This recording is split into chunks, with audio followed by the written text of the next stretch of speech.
It's a very beautiful truth. The Earth, Bhumi, is not an ordinary planet. It is a manifestation of one of the internal energies of the Lord. This is why the Lord, amongst all his planets, he chooses the Earth to accomplish his pastimes. And as a great devotee of the Supreme Lord, she offers everything for his worship. The Vedas are simply means to offer what the earth offers to the Lord.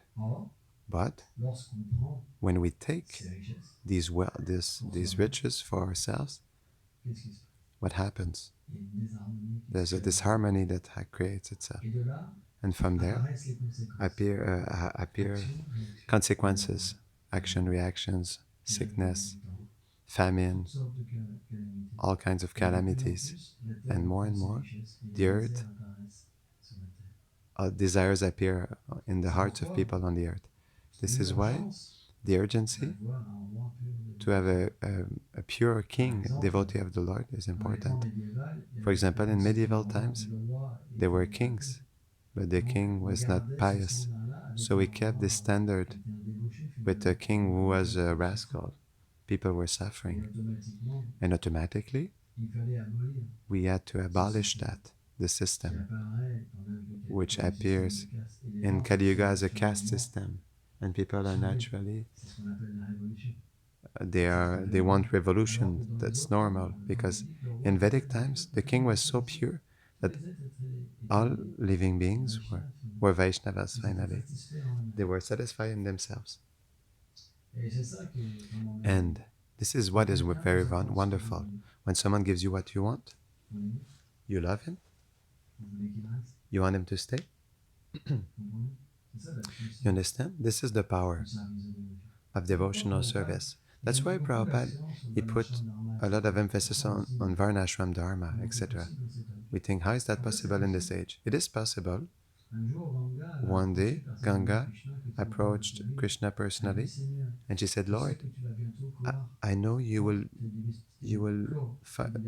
will soon stop your pastimes, finish your pastimes. I'm very afraid, because I know that after Dvapara Yuga, Kali Yuga comes, and they will all come in my waters to dump their sin. That's what happens. People, they sin, they go in the Ganges to purify themselves. Once they come out of the Ganges, they start again. So this purification is not is just like a elephant bathing. And so Ganga was afraid of this.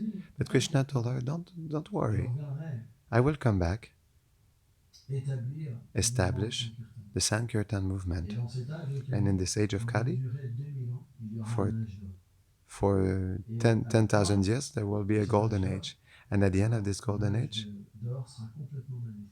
at the end, there will be complete golden age, because there will be only Vaishnavas, and gradually it will degrade itself. But the age of Kali, the golden age, starts in 2034. Really. So it's not started yet. Oh, he said for 2,000 years.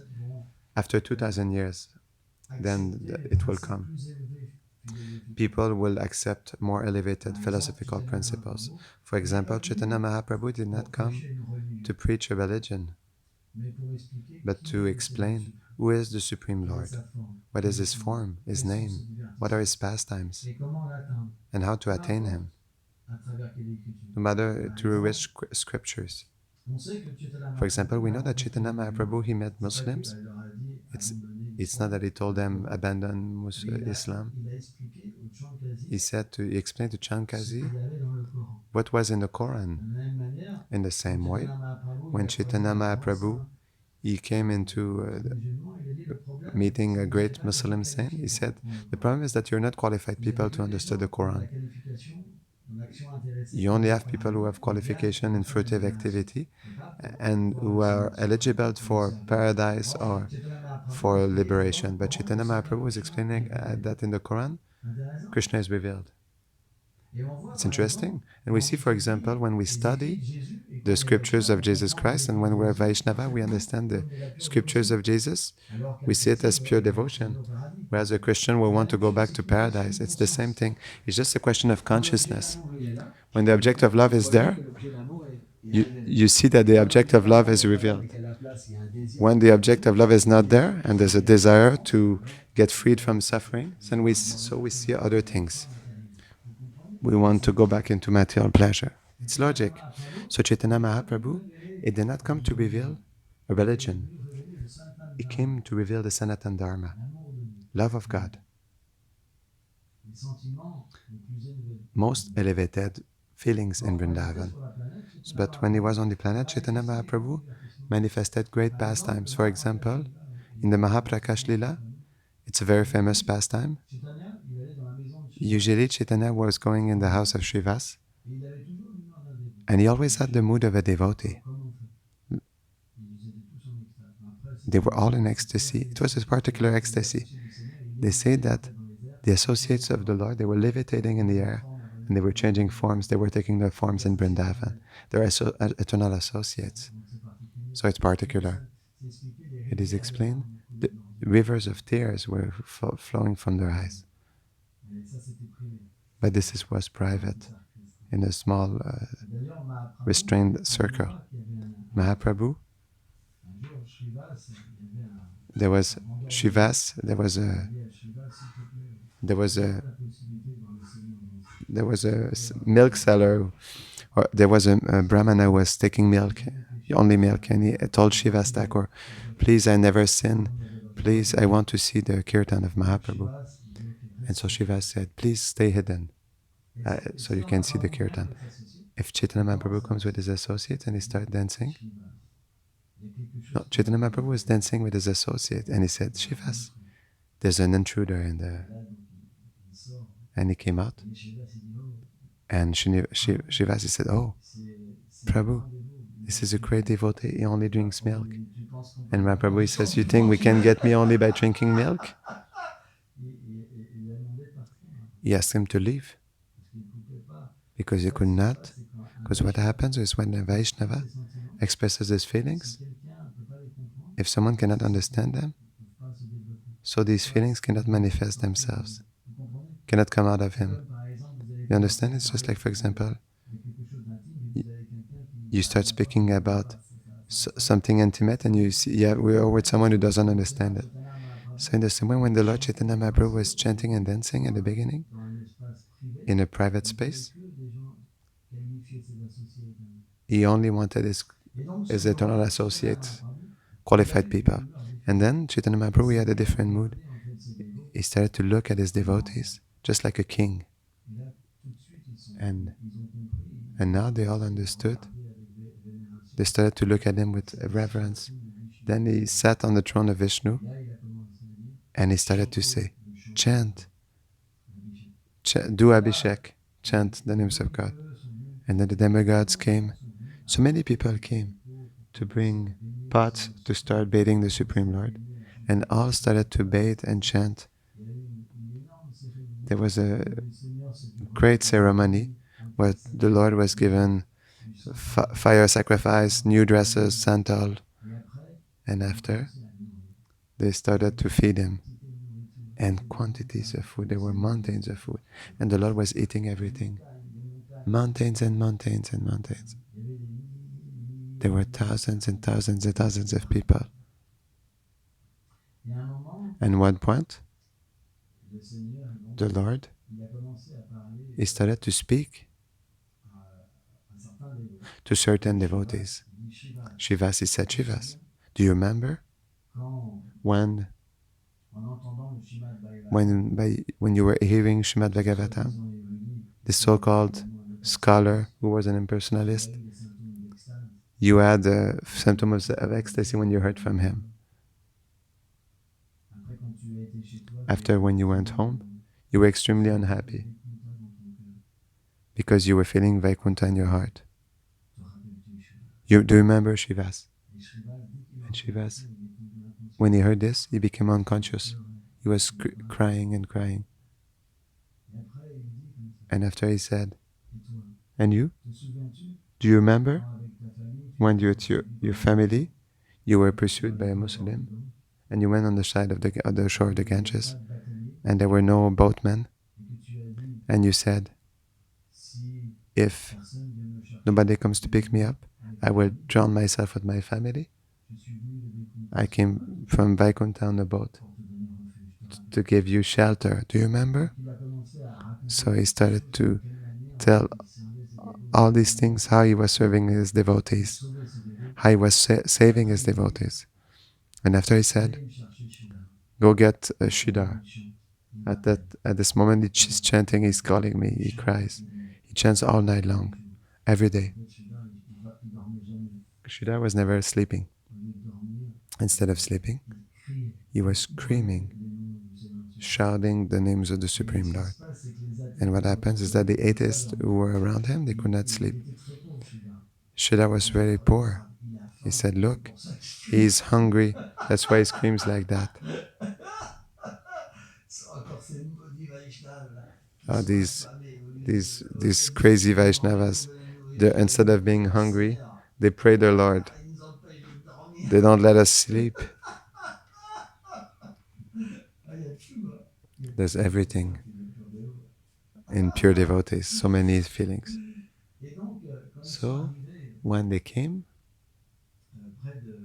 close to the house of Shridhar, they found him by hearing his cries. He's crying. He was completely absurd. And they said, Shridhar, Shridhar, Gauranga Mahaprabhu, he wants to see you. As soon as he heard that, he offered his obeisances. He was full of feelings. So they brought him. And then they brought him in front of the Lord. And he was starting to...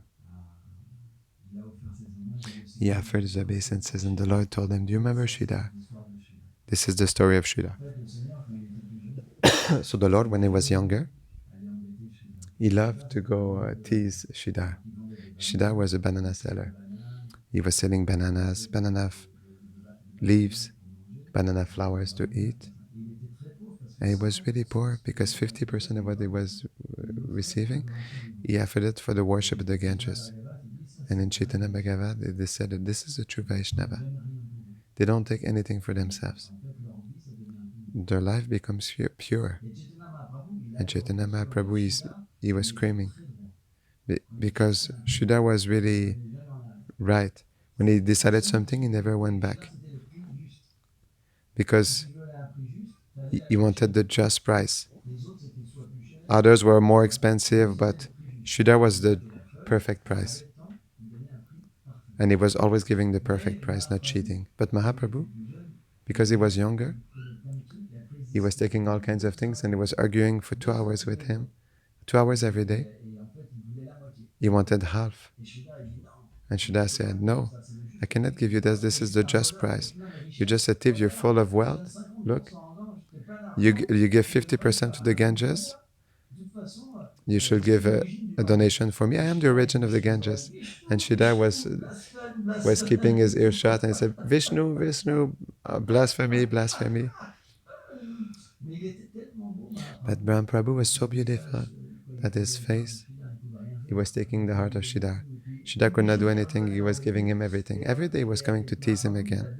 And Mahaprabhu, he loved Shridhar because he was his pure devotee and it was his pastime with Shridhar to tease his pure devotee.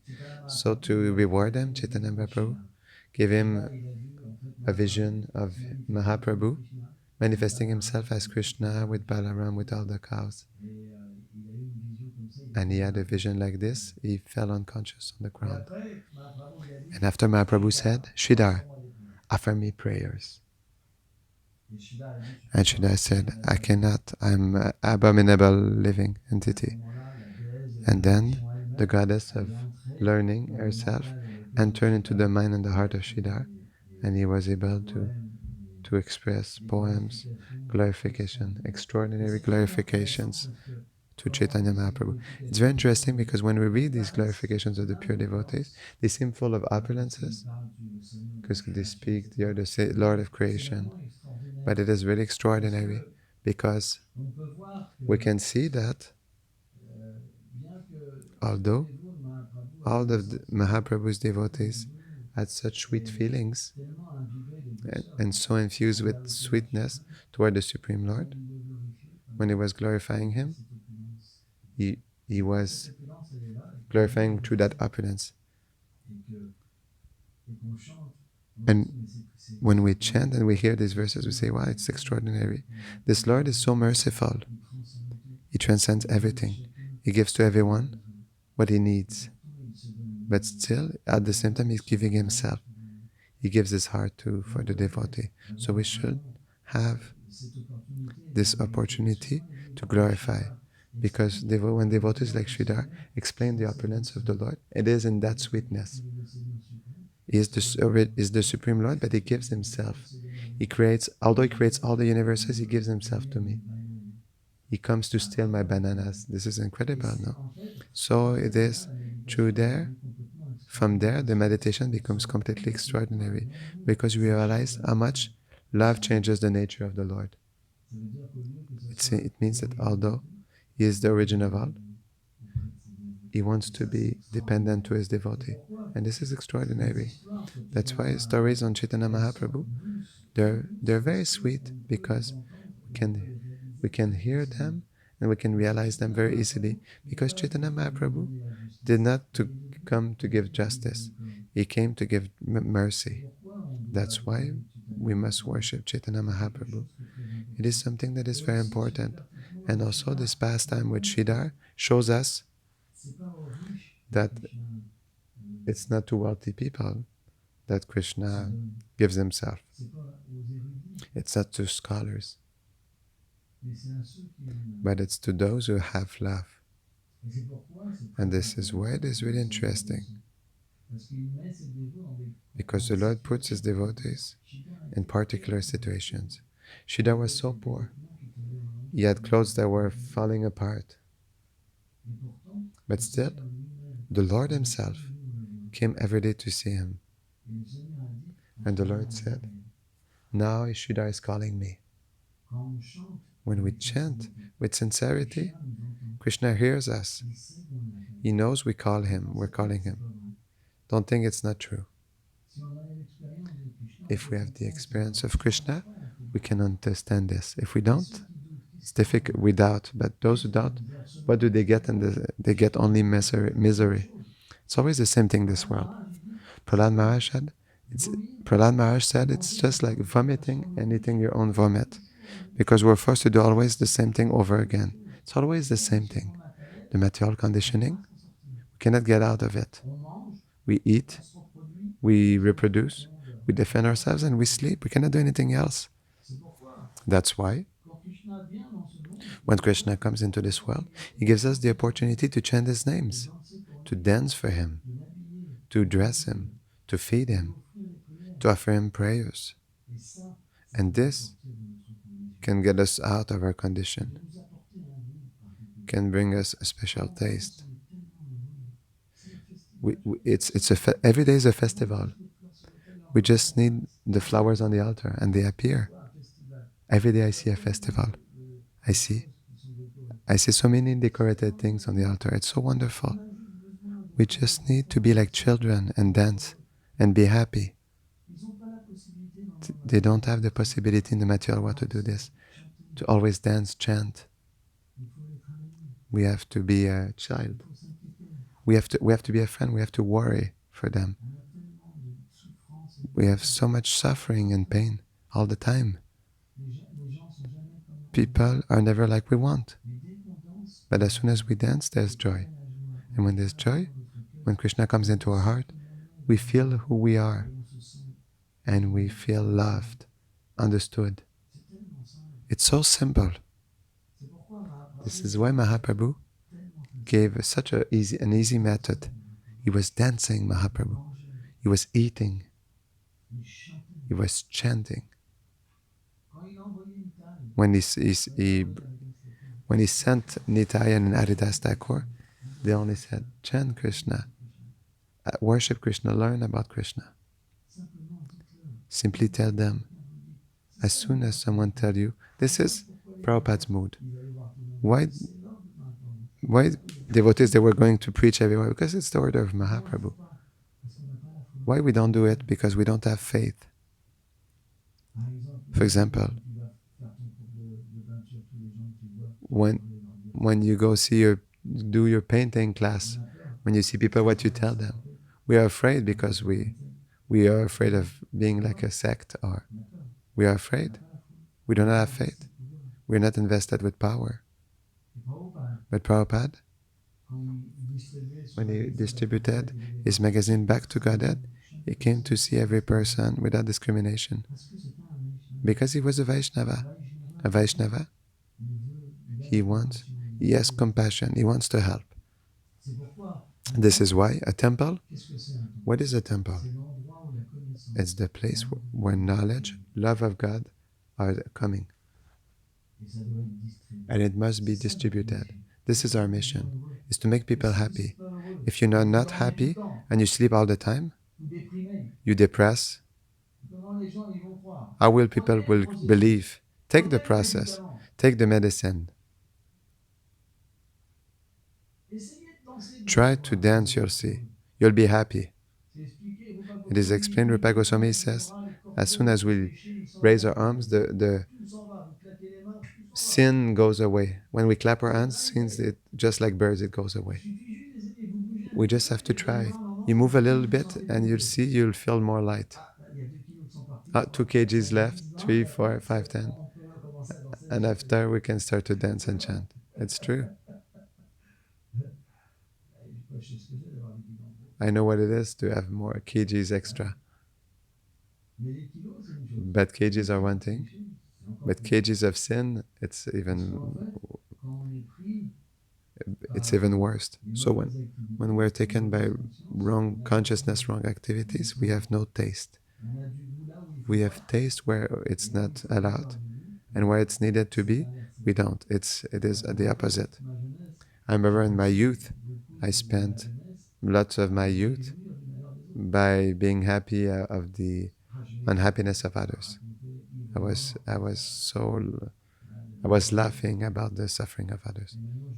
But now I don't do it anymore. Maybe we do it still a little bit, but speak about others. But we see it doesn't make us happy. To associate with people who don't have love of God doesn't make us happy. It's true, because we forget due to our conditioning. There's no joy for Krishna. There's no joy for Radharani. It is simply centered around ourselves. That's why in this world, people, they adopt sincerely 2 paths. One is to obtain happiness, and the other is for love of God. They're all motivated about that. But to give happiness to Krishna, nobody wants to do that. Only the Vaishnavas want to do it. That's why we have a gigantic debt towards Mahaprabhu. Because today, it's because of him that we were able to get in contact with the Vaishnavas. Of course, before we went in contact with other Vaishnavas, Bhaktivinoda Thakur, Rupa Goswami, different Vaishnavas. Srila Bhaktisiddhanta Saraswati Prabhupada, Bhaktivinoda Thakur. But it's him who was our seed. That's why we are indebted. That's why Prabhupada has a special position. And naturally, this is why we worship him. This is why we chant his name. Because Srila Prabhupada is his associate. It is our dharma to worship Vaishnavas. As soon as we worship Vaishnavas and we follow their instructions, then we progress. Because Krishna likes that. This is why we should be so much simple. No matter where we live, no matter the distance, this is not a problem.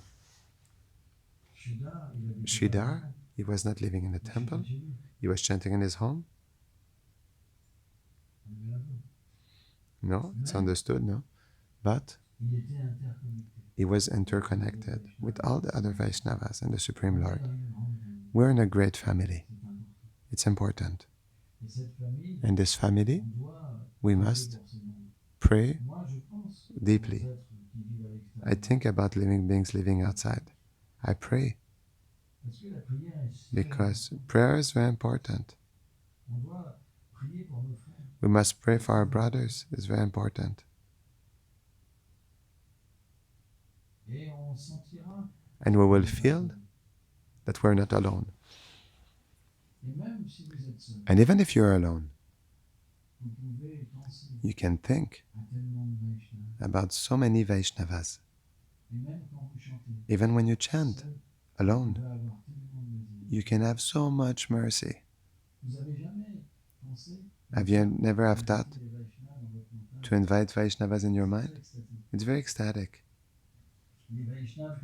The Vaishnavas that you love, that inspire you, even if you never saw them, you can invite them to come. They're all living in the Krishna's heart. Krishna is in our heart, so they can manifest themselves. And you'll see, you'll be able to have the experience of these personalities. It's very ecstatic moment. We can even sometimes, when we dance, feel that Prabhupada is coming. Other Vaishnavas are coming. So many. So of course, for this to manifest, it is impressive. They like to see us dance. They like to see us happy. It's important. We're not alone. We're not happy for ourselves. We are happy because Krishna wants us to be happy. It's a service for the Supreme Lord. When we dance, we can see the deity is happy. Didn't you see that? You feel them happy. And you can hear in your heart Krishna speak to you, dance, dance. Don't you hear him in the morning? Krishna asks you to dance.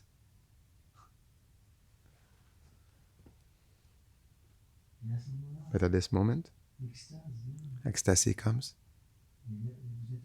and you're happy. Of course, the material body is limited.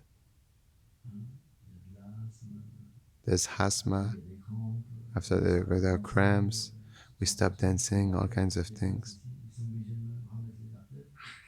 Your vertebrae also, they kind of like, they change position.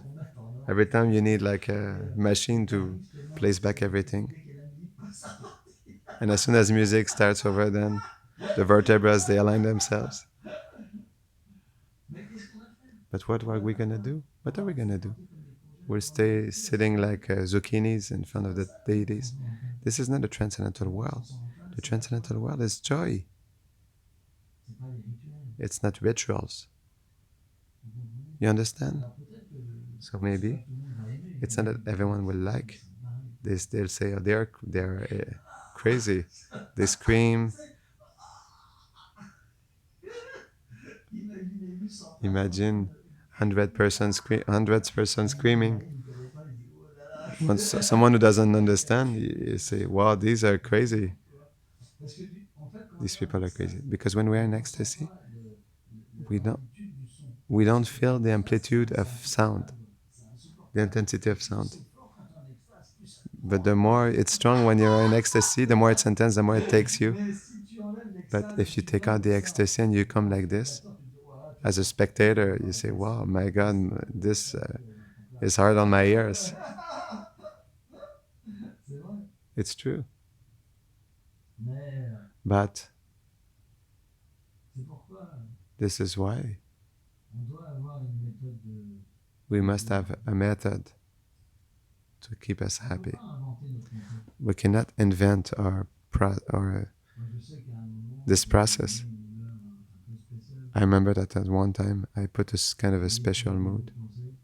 I saw every devotee sleeping in the Mangalarti, and now we installed a different method. Now everyone is happy. Everyone is happy now. Finally, it's not done by forcing, pushing. It's natural. As soon as we look at each other, we want to jump, we want to dance, because it's natural. Because the soul needs to dance in the transcendental world. The gopis dance, the gopas dance, they're wonderful dances. They're dances that stay for so long. It can last for one day of Brahma. It's mystical in the transcendental world. It's so good, it cannot stop. And the principle is that the body, the spiritual body, is not like the material body. It's always more beautiful, always more energy. We dance 20 minutes and we're dead, but in the spiritual world, there's no such limits.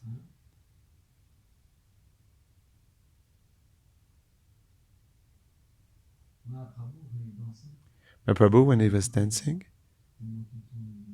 he was turning so much around that it was just like a wheel. He was multiplying himself in different places to dance with different devotees. It's very particular. And when he was dancing, he was crying. And there was 12 like jet of water, of tears coming out of his eyes. It's incredible. Now today is Gundicha Marjan. This is the cleaning of the temple of Gundicha, because Lord Jagannath was brought from one temple to the other. And in this temple, the Lord came with us as associates to do cleaning. And the Lord, he was crying. And it was just like